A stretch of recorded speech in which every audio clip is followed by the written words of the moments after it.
How has your day been so far?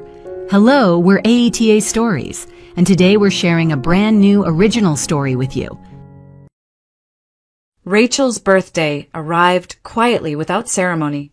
Outside, Portland's winter pressed its cold palms against the windows, the streetlights casting pale halos on the falling snow.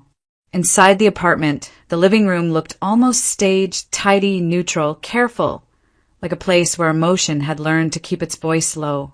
Daniel stood near the center of the room, holding a large shopping bag with a ribbon tied around the handles. His posture was composed, his expression practiced. When he spoke, his voice carried none of the warmth Rachel remembered from the early years of their marriage. "Happy birthday," he said evenly. Rachel brushed a loose strand of hair behind her ear and forced a smile. Her heart lifted despite itself. For months, she had tried not to hope, but hope slipped in anyway, quiet and persistent. They had talked about a fur coat once, half a year ago, during a walk past a boutique window. She had stopped, just for a second, admiring the cut, the color, the way it seemed to promise warmth and elegance all at once. Daniel had noticed. He always noticed things like that, even if he rarely acted on them. "Go on," he said now, glancing at his watch. "Open it. We don't have much time before dinner." The bag felt heavier than Rachel expected. That struck her first. As she pulled the ribbon loose, the paper rustled softly. A dark fur appeared, thick, dense, unfamiliar. Not the smooth, glossy texture she remembered from the display window, but something heavier, older. When she lifted it free, a faint, unmistakable smell reached her, mothballs, something sweet and stale beneath it. The coat was well made, durable, but it wasn't new. The lining, once white, had yellowed with age. The cuffs were worn where hands had brushed them again and again. Rachel stood there, holding it, the room suddenly too quiet. Daniel shifted his weight, watching her closely. "This is," Rachel began, then stopped. She searched for a word that wouldn't sound like an accusation. "It's vintage." He gave a short, humorless laugh and poured himself a glass of water. "Money isn't happiness," he said after a moment, as if delivering a conclusion he had rehearsed. "Practicality is. Real fur. They don't make it like this anymore. It's warm, reliable, not like those overpriced things you were looking at, just rags for glamorous fools." Rachel ran her hand over the stiff fur. It felt toujours foreign, borrowed.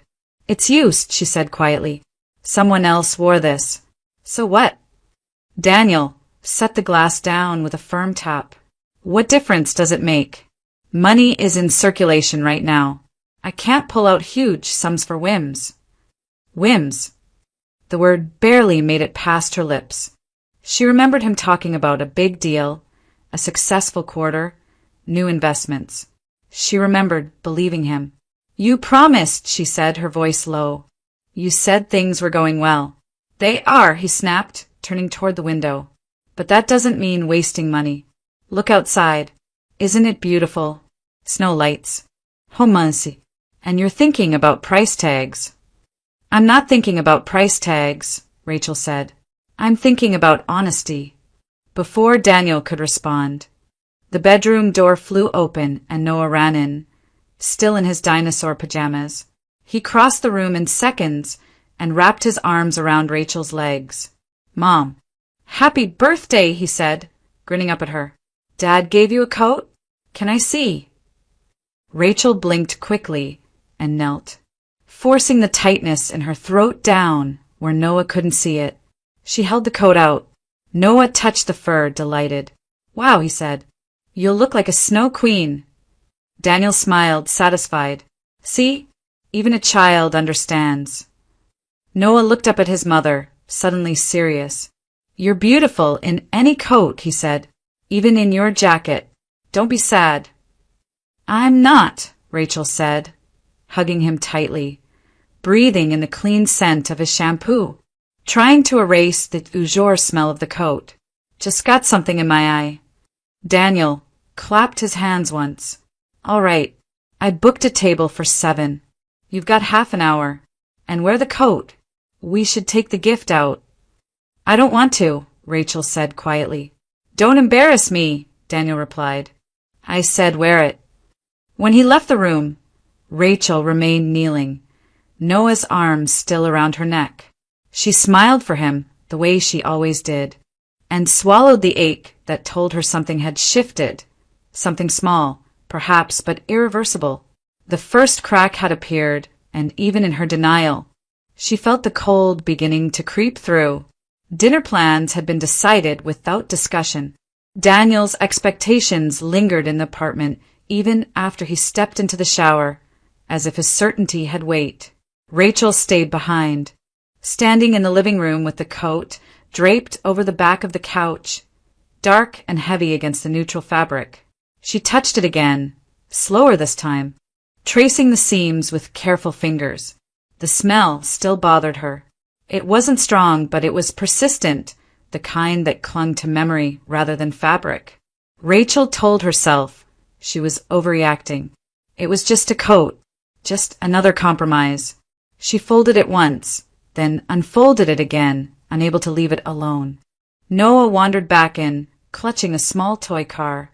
He watched her for a moment, then crouched beside the couch. Can I look at it again? He asked. Rachel hesitated, then nodded. Careful. Noah pressed his fingers into the lining, curious and thorough in the way only children could be. He frowned, then tugged gently. The fabric shifted. Mom, he whispered, excited. There's a hole. Rachel knelt beside him.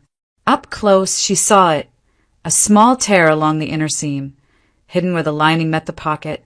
She reached to stop him, but Noah was already peering inside. There's another pocket, he said proudly.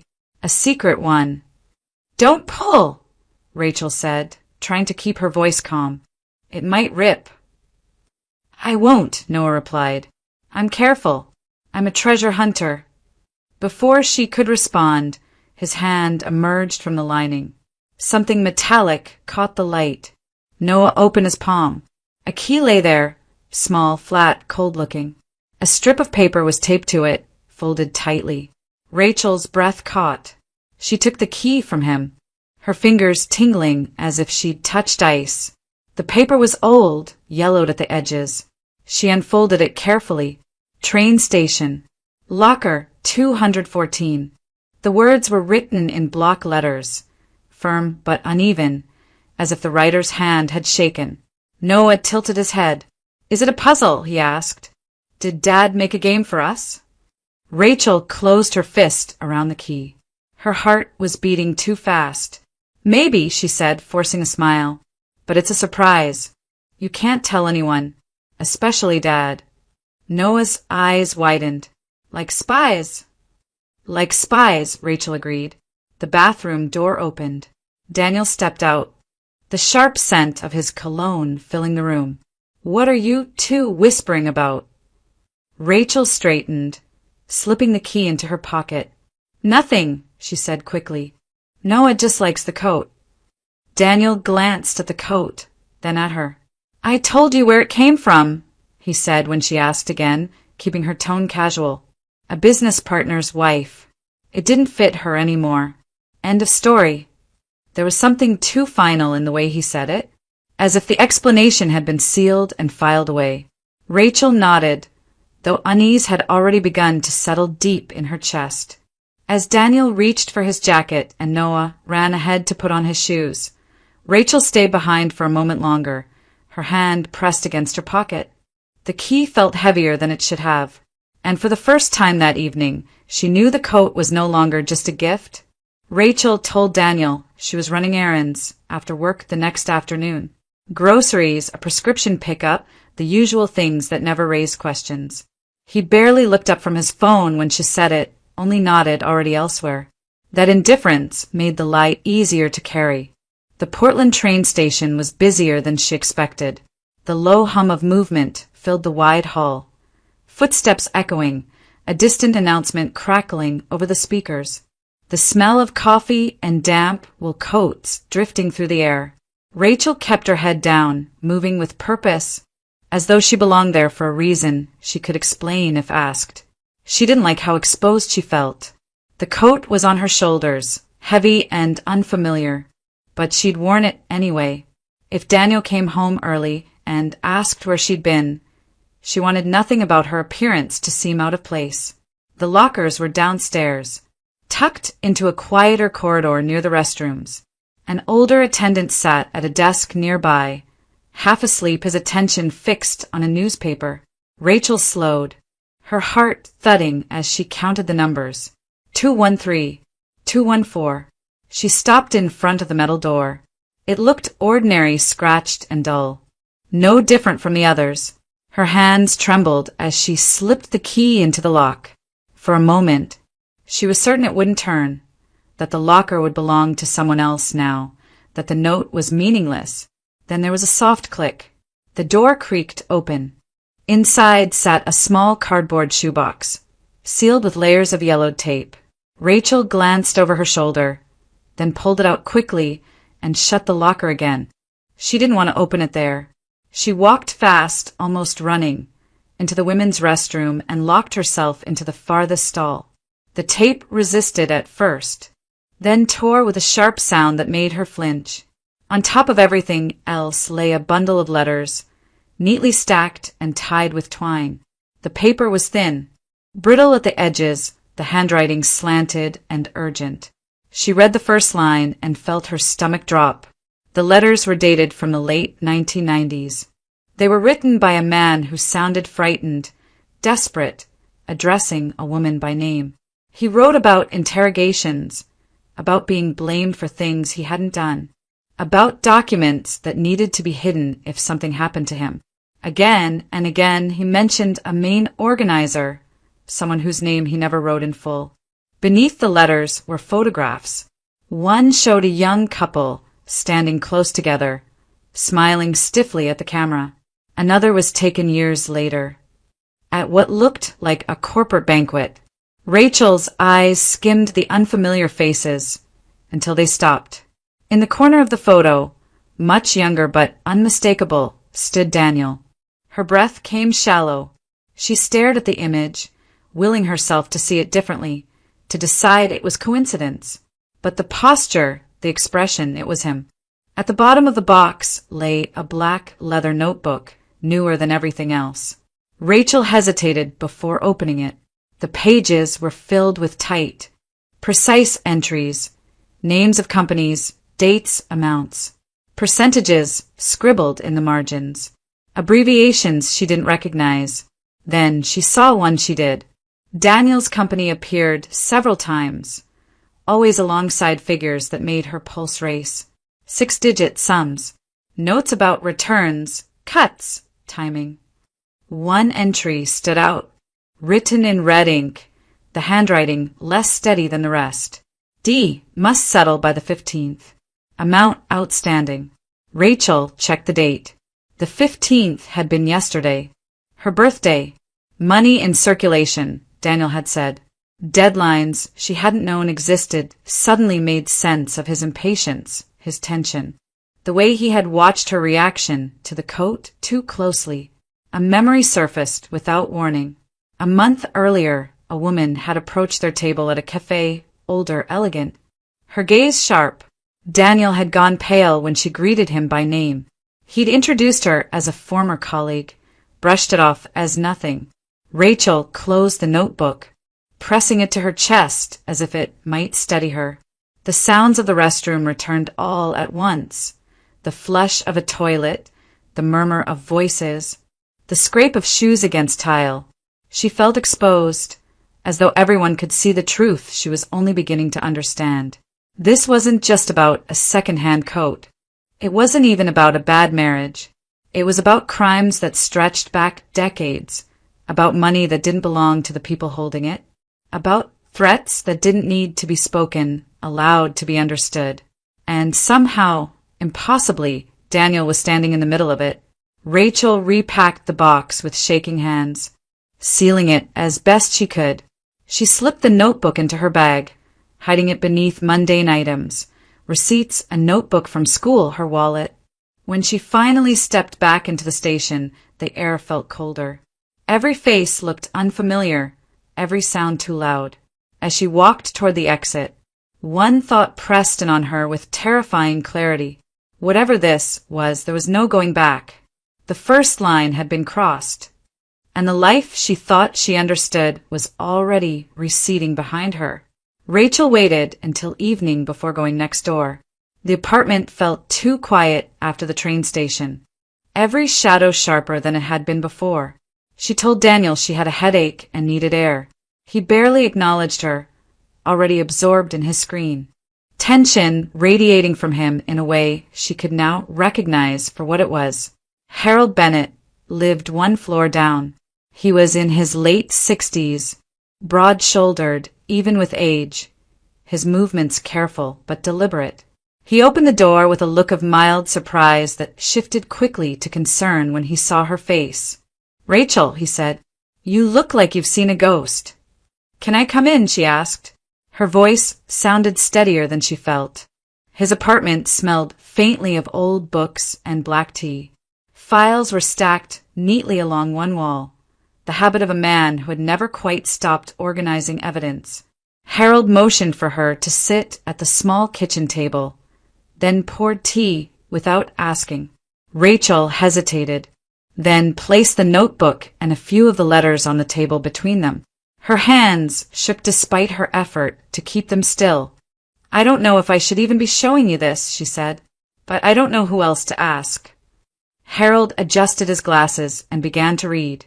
At first his expression was neutral, then it changed, subtly but unmistakably. His jaw tightened. He flipped to another page, then another, moving more slowly now. "These names," he said at last. "Where did you get this?" Rachel told him about the locker, the key, the coat. She skipped nothing, though saying it aloud made the whole thing feel even more unreal. Harold leaned back in his chair, exhaling through his nose. "I thought this was gone," he said quietly. "Gone?" Rachel echoed. "Buried," he corrected. "Late 90s. Industrial patents. A major manufacturing firm. There was a huge investigation, on paper. One man took the fall. An engineer. Smart, meticulous. They said he acted alone." "And he didn't," Rachel said. Harold shook his head. "No. He was a scapegoat. Everyone who worked the case seriously knew it. But the pressure came from higher up. The investigation stalled. Evidence disappeared. The file was closed." Rachel's chest tightened. So the crimes were never solved. "They were never allowed to be," Harold said. He tapped the notebook. This looks like someone kept score. Blackmail, leverage, payments. And this red entry here." He pointed. "That's a deadline. The kind people don't miss unless they think they're untouchable or desperate." Rachel swallowed. "My husband has been different. Controlling. Threatening, even. He talks about money like it's a weapon." Harold met her eyes. "Then you need to understand something very clearly," he said. "If your husband is connected to this, even indirectly, you're not just dealing with a dishonest man. You're dealing with people who don't want witnesses." The word settled heavily between them. "What do I do?" Rachel asked. "First," Harold said, "you make copies, digital and physical. You keep the originals somewhere no one would ever think to look. Not in your apartment. Not in a place tied to you. And Daniel—" "You say nothing," Harold replied without hesitation. "You behave exactly as you have been. Any change could put you at risk." Rachel nodded, though fear crept up her spine. "Do you think he knows I found this?" Harold considered the question carefully. "If he does, he hasn't shown his hand yet. That means time. Not much, but some." Rachel gathered the papers, her movements more controlled now. Hearing someone else confirm her suspicions, confirm that this wasn't paranoia, felt both terrifying and grounding. As she stood to leave, Harold placed a hand over the notebook for a brief moment. "I spent my career watching the truth get buried," he said. "I won't watch it happen again if I can help it. But you have to be careful." Rachel stepped back into the hallway, the door closing softly behind her. The fear was still there, sharp and real. But beneath it was something new. For the first time since the coat had entered her life, she knew she wasn't imagining the danger, and she knew she wasn't alone. The call from the school came 2 days later. Rachel had been standing at the kitchen counter, sorting papers from her bag, when her phone rang. The number was familiar. She felt a tightening in her chest even before she answered. They asked her to come in after classes ended. Noah had never been a difficult child. He was sensitive, yes, quick to retreat when voices were raised, but gentle with other children, thoughtful in ways that often surprised adults. That was why the teacher's words unsettled her so deeply. Anxiety, a fight on the playground, drawings that didn't look like anything he had brought home before. Rachel arrived at the school while the hallways were still noisy with students leaving. She found Noah sitting on a bench outside the counseling office, his shoulders hunched, his backpack clutched tightly in his lap. He looked up when he saw her, relief flashing across his face. "I didn't mean to," he said immediately. "He pushed me first." "I know," Rachel said, smoothing his hair. "It's okay." The school psychologist introduced himself moments later. Andrew Cole was younger than she expected, early 30s at most, with a calm presence that seemed to soften the air around him. His voice was low, measured, unhurried. "Why don't Noah and I start with something simple?" he said. "I have some building sets in here." Noah hesitated, then followed him inside. Rachel remained seated across the desk, her hands folded tightly in her lap, while Noah built quietly on the floor. Andrew spread several drawings across the desk. Rachel recognized her son's style immediately, bold colors, careful lines, but the images themselves made her throat tighten. In one, a small figure stood behind a tree. In another, a dark shape loomed over a box, its edges sharp, its eyes exaggerated. In every drawing, something was hidden. Something was waiting. "These aren't signs of pathology," Andrew said gently, as if sensing her thoughts. "They're signs of perceived threat." "Threat," Rachel repeated. "Children mirror their environment," he explained. "When something feels unstable at home, they don't always have the words for it. They draw it instead. They act it out." Rachel looked toward the door, then back at him. "He's not sick," she said. More statement than question. "No," Andrew replied. "He's afraid." The word settled heavily between them. Rachel pressed her lips together, trying to keep her composure. "I've been telling myself everything is fine," she said finally. "That I'm just tired. That he doesn't notice." Andrew met her eyes. Children notice long before adults admit there's something wrong. For a moment, the room felt very small. Rachel's hands tightened around her scarf. When she spoke again, her voice was quieter. "I don't feel safe," she said. Saying it out loud felt like crossing a line she hadn't known existed. "And I think he knows." Andrew nodded slowly. "Then the first priority is restoring a sense of safety. For both of you." "What does that mean?" she asked. "It means support," he said. "Consistency. And sometimes help that goes beyond my role here." He slid a card across the desk. His personal number was written on it, not the school's.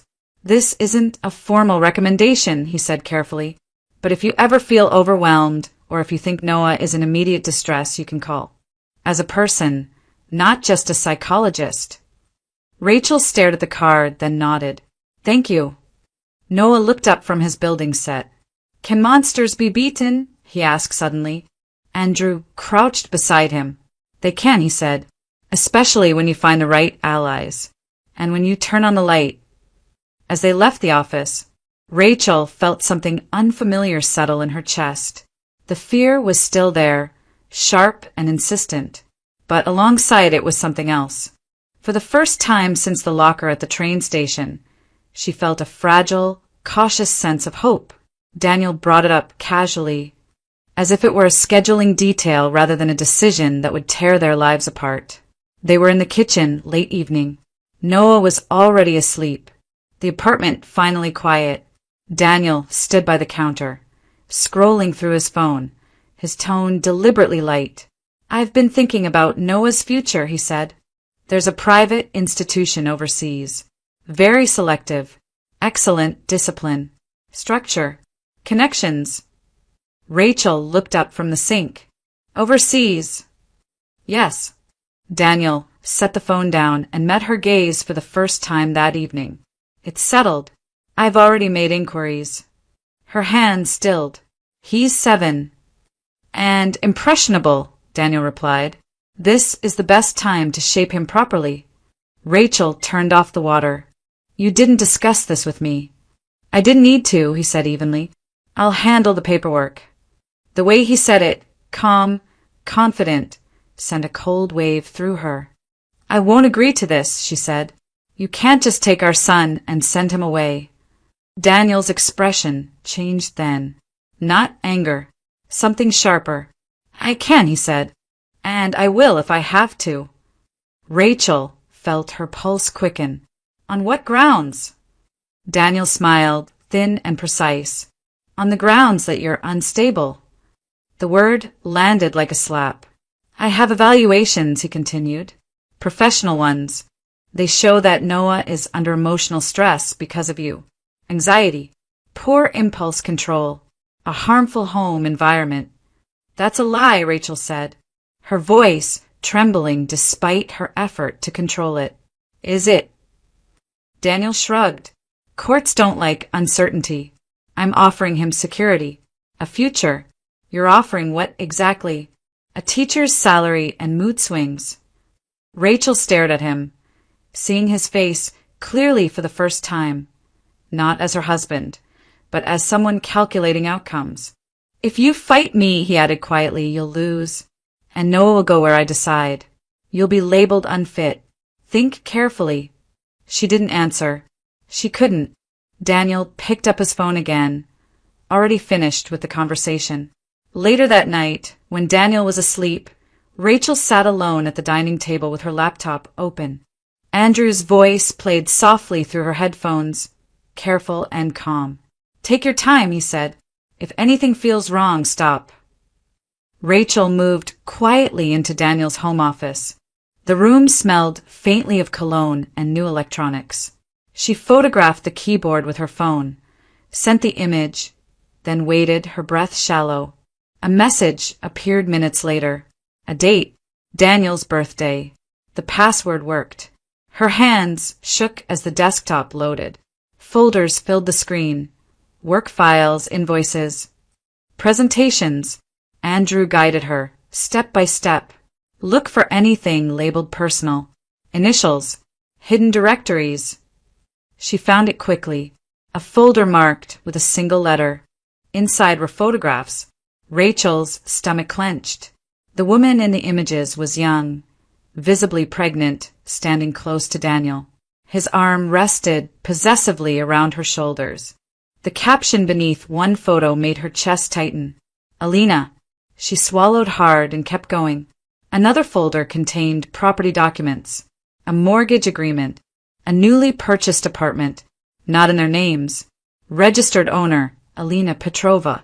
Rachel closed her eyes for a moment, then opened the final directory Andrew had mentioned. It was labeled simply Reports. The first file was a psychological evaluation. She recognized the format immediately, the language, the structure. It was supposed to describe Noah. But as she read, her hands began to shake. The conclusions were devastating. Claims of emotional instability, allegations of neglect, recommendations for specialized institutional care, subtle suggestions that the mother was the source of distress. "This isn't real," Rachel whispered. "It's fabricated," Andrew said, his voice steady but tight. "I work with Noah. These conclusions are false." "There's more," Rachel said, scrolling. Another report, and another, each one reinforcing the same narrative, each one designed to build a case against her. "He bought these," Andrew said, "or pressured someone to write them." Rachel leaned back in the chair, her vision blurring. Betrayal washed over her in waves. Betrayal of their marriage, of her trust, of their child. He was planning this, she said. All of it. Yes, Andrew replied. And now you know. Rachel copied the files carefully, transferring everything onto a flash drive. She double-checked each folder, each image, each document.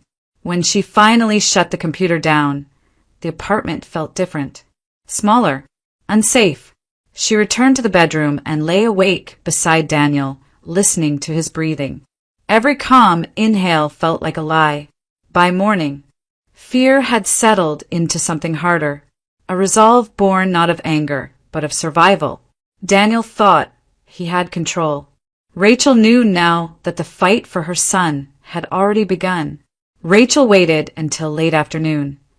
When the light began to fade and the city softened into its gray-blue quiet, Evelyn Sokoloff had been careful in recent days, changing routines, keeping meetings brief, but there were patterns even careful people didn't realize they kept.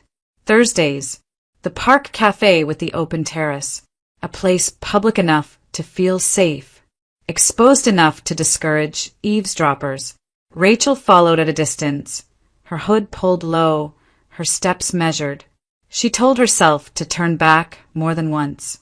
Each time, the memory of Daniel's calm threat, unfit, unstable, pushed her forward. The cafe sat at the edge of the park, heaters glowing faintly under the awning. Evelyn arrived first. She wore an expensive scarf and sat at a corner table, her posture rigid, eyes scanning the path as if counting exits. She ordered tea and didn't touch it. Rachel stopped behind a line of winter shrubs a few yards away. From there, she could see without being seen.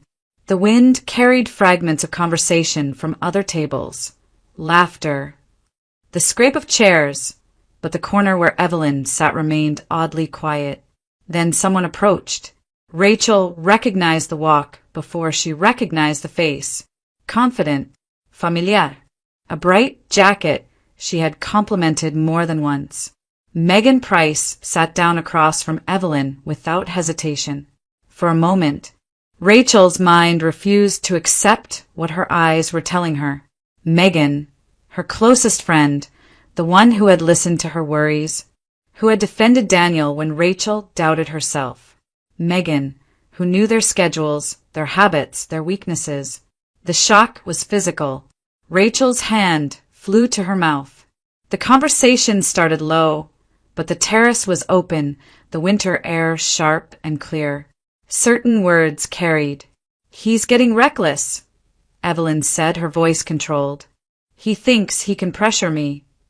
"He will calm down," Megan replied quickly. "He always does. He's moving assets through shell accounts. It takes time." "Time is not what we have," Evelyn said. "You promised you'd keep an eye on him." "I am," Megan insisted. "His wife suspects nothing. I play the concerned friend. She tells me everything." Rachel felt the ground tilt. "And if he runs?" Evelyn asked. "He won't go alone." Megan hesitated. "He'll take the boy. As leverage." "Good," Evelyn said flatly. "Children are effective shields." Rachel's breath came shallow. She pressed herself closer to the tree, the bark cold against her palm. "And the wife?" Megan asked. There was a pause. Evelyn's voice dropped. "If she becomes a problem, accidents happen. Brake lines fail. Ice does the rest. No one questions whether." Rachel's knees weakened. She shifted her weight, and a twig snapped beneath her boot. Megan's head turned sharply. "Did you hear that?" Rachel froze, her pulse roaring in her ears. Evelyn didn't look up. "Wind," she said after a moment. "Finish what you're saying." Rachel used the sound of a passing jogger to slip backward, step by careful step, until the cafe was hidden by trees. She didn't stop moving until she reached the sidewalk, her legs trembling. Her phone vibrated in her pocket. A message from Daniel. "You said you were at your mother's. You're not. Where are you?" The words blurred as panic surged. He knew, or suspected enough to test her. Rachel didn't reply. She turned down a side street, then another, weaving through traffic until the park was behind her. Every passing car felt like pursuit. Every stranger felt like eyes. By the time she reached her building, dusk had settled fully. She climbed the stairs instead of taking the elevator, listening for footsteps that never came. Inside the apartment, she locked the door and leaned against it, shaking. The betrayal cut deeper than she had imagined, not because it was dramatic, but because it was ordinary. Because it had worn a friendly face. Megan had been there for years, had watched Noah grow, had smiled at Rachel's table. Rachel slid down to the floor, her back against the door, her phone clutched in her hand. The danger was no longer abstract. It had names, voices, plans, and time, whatever little she had, was running out. Andrew read the first letter twice before he understood why his hands were shaking. The paper was thin, yellowed at the edges. The ink uneven in places, as if the writer's grip had tightened mid-sentence.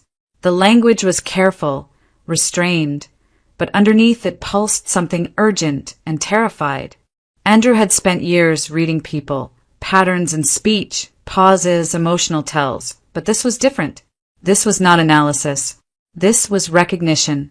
He sat very still at the kitchen table, the letters spread before him, while Rachel watched from across the room, afraid to interrupt. "These aren't just old documents," Andrew said finally. His voice sounded distant, almost detached. "This is my family." Rachel felt her chest tighten. "What do you mean?" Andrew lifted one page and turned it so she could see the signature at the bottom. The name was written in a neat, slanted hand. "Valentina S. My mother's name was Valentina," he said. "Valentina Sokoloff. She disappeared when I was 7. Rachel said nothing. She didn't trust her voice. Andrew kept reading. Faster now, his eyes moving with a growing intensity. The letters spoke of interrogations, of pressure from business partners, of documents hidden where books sleep if things went wrong. One passage repeated the same sentence twice, as if the writer needed to convince himself it was true. "If something happens to me, this is your protection." Andrew closed his eyes. "My father was an engineer," he continued. "A brilliant one. He worked on industrial designs that were later patented under someone else's name. When the scandal broke, he was blamed, arrested. He died in custody, or that's what they told us." Rachel remembered Harold's words. "Buried, not solved." "And your mother?" she asked softly. Andrew exhaled. "Vanished. No body. No explanation. I grew up believing she abandoned me." He opened the modern ledger next. The handwriting was different, older, heavier, deliberate. The name on the inside cover made his stomach drop. "Evelyn Sokoloff." "It's an alias," Andrew said. "A clean one. New identity. Same initials. Same patterns in her writing." Rachel felt the room tilt. "Evelyn is your mother?" "Yes." The word landed with quiet finality. The realization didn't come with shock. It came with grief. Slow, crushing, inevitable. Andrew leaned back in his chair, staring at the ceiling as if it might offer answers it had withheld for decades. "She didn't run from us," he said. "She ran with something. Evidence. Insurance." Rachel slid the leather folder closer. "There's more." Andrew opened it carefully. Inside were blueprints, technical drawings annotated in his father's handwriting, and beneath them a notarized document dated nearly 25 years earlier. A will. Andrew read it in silence. His jaw tightened, then trembled. "He left everything to me," he said hoarsely. "The patents, the intellectual rights, even instructions on how to reclaim them if the truth ever surfaced." Rachel watched him absorb it. The truth that his father had not been a criminal, that his mother had not been heartless, that his entire life had been shaped by a lie large enough to swallow generations. "And she kept this hidden," Rachel said. "All these years." "Because someone owned her fear," Andrew replied. "The same people Daniel is tied to now." He stood abruptly and began pacing the room, running a hand through his hair. She protected the truth, but she also protected herself. She made a choice, and that choice left a child behind. Rachel saw the conflict play across his face. Anger, sorrow, empathy all colliding at once. "What do you want to do?" she asked. Andrew stopped and looked at her. "For years, I thought survival meant staying quiet," he said. "Being useful, being invisible. But this," he gestured to the documents, "this isn't just about clearing my father's name. It's about ending a cycle."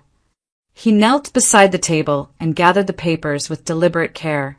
"Daniel thinks this is leverage. Evelyn thinks it's insurance. They're both wrong." Rachel felt something settle in her chest. Not relief, but clarity. "So we don't just hide," she said.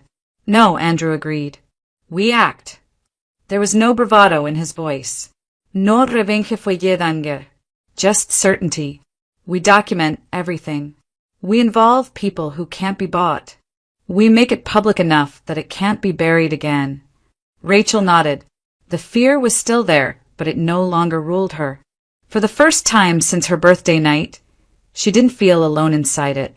Andrew looked at her then, not as a psychologist, not as a man stepping in, but as someone choosing a direction with her. "They tried to use the past as a weapon," he said. "Instead, it becomes the evidence that ends them." Outside, the evening deepened into night. Inside the apartment, 2 stories, one buried for decades, the other unfolding in real time, finally aligned. The collision was painful, but it was also irreversible. And for the first time, both of them understood. This wasn't just about surviving what was coming next. It was about making sure the truth stayed standing when the dust settled. The warning came minutes before disaster. Andrew's voice was sharp in Rachel's ear as she stood near the school parking lot, Noah's backpack slung over her shoulder. "Don't get in the car. Step away from it now." Rachel froze. "What are you talking about?" "A student overheard something," Andrew said, already moving. "They mentioned brake failure. Rachel, listen to me. Take Noah and go to the service exit. I'll be there in 2 minutes." Her heart slammed against her ribs. She didn't ask questions. She took Noah's hand and turned away from the car she had parked there just an hour earlier. Noah sensed the shift immediately, his fingers tightening around hers. "What's wrong?" he whispered. "Nothing," she said, forcing calm into her voice. "We're just changing plans." Andrew's truck pulled up moments later, tires crunching against the icy pavement. He ushered them inside without explanation and drove off before Rachel had fully closed her door. Only when they were several blocks away did he speak. "They were going to make it look like an accident," he said. "Ice, speed, mechanical failure." Rachel closed her eyes, the reality settling like a physical weight. She thought of Megan's voice at the cafe. Brake lines fail. Andrew didn't take them home. He drove north, away from the city, the roads narrowing as daylight faded and snow thickened. By the time they reached the cabin, an old structure tucked deep into forest land, the storm had become a white wall. The cabin was basic but solid. A fireplace, a generator, no cell service strong enough for tracking. Andrew moved with practiced efficiency, securing doors, lighting the fire, checking the perimeter. "This is temporary," he said, handing Rachel a mug of tea. "Law enforcement is moving now. We just need to stay out of reach." Rachel watched Noah curl up on the couch, exhausted, safe for the moment. Her hands shook as the adrenaline drained. By morning, everything changed. Arrests unfolded quickly and quietly without spectacle. Daniel was taken in at a downtown office he had tried to liquidate overnight. Megan was arrested at her apartment, financial records already flagged and frozen. Evelyn Sokoloff was detained under her legal name, Valentina Sokoloff, her aliases collapsing under scrutiny. The benefactor who had financed the entire scheme followed within hours. The charges were extensive: fraud, money laundering, conspiracy, endangerment. The evidence was overwhelming. But for Rachel, the most painful battle wasn't criminal. It was family court. That night, Rachel heard a soft knock at her door. She opened it to find Daniel's mother standing in the hallway, coat buttoned, hands clasped in front of her. Her eyes looked older than Rachel remembered, tired in a way that went beyond age. "May I come in?" she asked. Rachel hesitated, then stepped aside. They sat at the kitchen table without speaking for a long moment. Finally, the older woman reached into her purse and pulled out a thin envelope. Inside were copies, papers Rachel had seen before in Daniel's files, psychological reports, financial summaries, all signed, all false. "I didn't know what he was planning," she said quietly, "but I knew he asked me to sign. For the process," he said, "just in case." I believed him. I wanted to believe him. Rachel's throat tightened. "I saw what he became," the woman continued, "and I said nothing, because I'm his mother, because I thought I was helping. But when he started speaking of Noah as if he were property," she looked down at her hands, "I won't lie in that courtroom.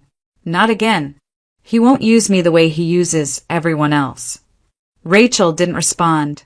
She simply reached across the table and covered the woman's hand with her own. For the first time in months, she felt the past beginning to shift. Daniel appeared via secure transport, thinner, more controlled, wearing the same calm expression he had used for years. His attorney spoke smoothly, painting a familiar picture: an unstable mother, a father burdened but devoted, a child needing structure. Rachel listened without reacting, her hands folded in her lap. She had learned what Daniel's calm really was. When it was his turn to speak, Daniel looked directly at her. "I only wanted what was best for my son," he said evenly. "Everything I did was to protect his future." The judge's gaze didn't soften. Rachel's attorney called the next witness. Daniel's mother stepped forward. She was smaller than Rachel remembered, her shoulders slightly stooped, but her voice didn't waver. She spoke of the documents Daniel had demanded, the plans he had described without shame, the way he had referred to Noah as leverage. She spoke slowly, deliberately, as if each word carried weight she had resisted for years. Then the recording was played. Daniel's voice filled the courtroom, clear, unguarded, cruel. "I'll take the boy, just to keep her quiet. He's insurance. I don't need him otherwise." The room went silent. Rachel didn't look at Daniel. She didn't need to. The judge recessed briefly. When she returned, her ruling was decisive. Daniel's parental rights were terminated in full. No appeals. No shared custody. No supervised visits. It was over. Rachel felt no triumph, only exhaustion so deep it bordered on numbness. She held Noah afterward as he cried, quietly, not in fear but in release. Later, when the storm had passed and the city resumed its routines, Rachel stood outside the courthouse and breathed air that felt different. Lighter. Andrew joined her, hands in his coat pockets, his posture finally relaxed. "You did everything right," he said. Rachel shook her head. "I survived," she replied. "That's all." He looked at Noah, who was talking animatedly with Daniel's mother a few steps away, already reclaiming small pieces of childhood that had been held hostage. "That's more than enough," Andrew said. The control Daniel had once wielded collapsed, not with violence or spectacle, but with truth, patience, and witnesses who refused to look away. What remained was quiet, and for the first time it felt honest. The work Andrew had waited his entire life to do began quietly. There were no press conferences, no triumphant speeches, just meetings in plain offices, long hours reviewing documents, and patient coordination with investigators who finally had what they needed. The patents stolen decades earlier were traced, verified, and legally restored. His father's name, once reduced to a footnote in a closed case, returned to the record where it belonged. Not as a criminal, as an innovator. Andrew attended the final hearing alone. When the ruling came down, he felt neither celebration nor anger, only relief. A weight he had carried without knowing its shape finally lifted. His father's work was acknowledged, his innocence recorded. The lie ended. Evelyn Sokoloff, Valentina as she was known again, chose cooperation. It didn't erase what she had done or the years she had disappeared, but it mattered. She named accounts, intermediaries, and beneficiaries. Funds were recovered. A portion was returned to the programs that had been exploited. Quiet restitution where noise would have felt wrong. When Andrew met her once more, it was brief. There were no apologies big enough to fill the space between them. She spoke of fear, of bad choices made to survive and worse ones made to stay hidden. Andrew listened. He didn't forgive, not fully, but he accepted the truth she offered, and with it the chance to close a chapter that had been left open too long. 6 months later, the world looked different. Rachel stood in the kitchen early one morning, sunlight slanting across the counter. She rested a hand over the gentle curve beneath her sweater, breathing in the ordinary calm of the moment. The doctor's visits were routine now. The fear that had once lived in her chest no longer dictated her days. Noah was laughing in the living room, building something elaborate on the floor. His drawings had changed. The monsters were gone. In their place were houses, trees, people standing close together. When he slept deeply. The family they were building wasn't loud or dramatic. It was deliberate. Andrew moved through their days with quiet steadiness. He didn't rush roles or claim space that wasn't offered. He showed up. He listened. He made safety visible, not through control, but through consistency. One evening, as autumn settled in, Andrew handed Rachel a small box. Inside was a simple set of keys. A home, a car, a place for Noah's bike. Nothing ornate, nothing hidden. No compartments, he said gently. No secrets. Rachel smiled, her eyes bright with something that looked like peace. They didn't talk about the past often. When they did, it was without the urgency it once demanded. The truth had done its work. Boundaries held where silence once stood. Life didn't become perfect. It became honest. And that was enough. On a crisp morning not long after, they stood together on a quiet porch, coffee warming their hands. Noah leaned against Andrew's side, half asleep, content. Rachel watched them, the scene ordinary in the best possible way. Safety, she had learned, wasn't a promise made loudly. It was built slowly, choice by choice, day by day. Dignity wasn't reclaimed through confrontation. It returned when she stopped accepting what diminished her. Family, she realized, wasn't something you were trapped inside. It was something you chose and protected